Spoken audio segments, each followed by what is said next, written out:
A new report on Peel Police is taking a look at diversity and inclusion in the force. One of its major findings, a gap between policy and practice when it comes to dealing with discrimination.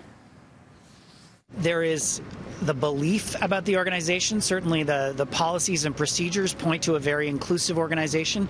And then there's the lived experience. And whether that's racialized members, people with disabilities, women, LGBTQ members, they're having a different experience. Specifically, racialized members are telling us that they're having a different experience. If you create an inclusive workplace, that is going to spill out into the community because people are going to feel valued. It's going to create a level of trust, and it's going to echo and ripple through. The report by the Canadian Centre for Diversity and Inclusion was commissioned by Mississauga's mayor and the Peel Police Services Board back in 2016. 60% of employees completed the 12-question survey, which focused on the state of the force's anti-discrimination policies and hiring practices.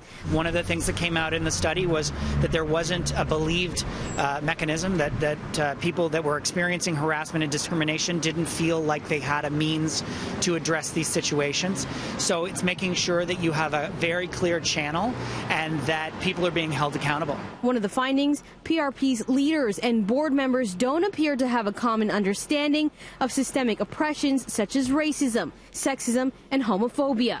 And 3/4 of those leaders don't seem to recognize that barriers exist or rarely exist for certain groups. The report also highlights that the force's makeup does not reflect the diverse community it serves. Only 1/4 of Peel Police's staff members belong to minority groups, while people of color make up 62% of Peel Region. You have to know your customer. And in this case, the customer is the citizens of Peel Region. And in order to understand them best, the best way is to represent them. So it is very important, particularly in a police service, to represent the community that you're serving. In a statement, the Peel Police Services Board says it accepts the findings and has already begun working to implement recommendations promoting diversity and inclusion in the service, adding, the board and chief are working in collaboration to create a new position at Peel Regional Police that will report directly to the chief, who will be responsible for ensuring that cultural competency and a diversity and inclusion lens is applied to all aspects of Peel Regional Police, both internally and externally. The report offers a list of about 40 recommendations, which include diversifying the workforce by targeting and recruiting underrepresented groups, providing equity and anti-racism training, and conducting diversity and inclusion surveys like this one every 2 years.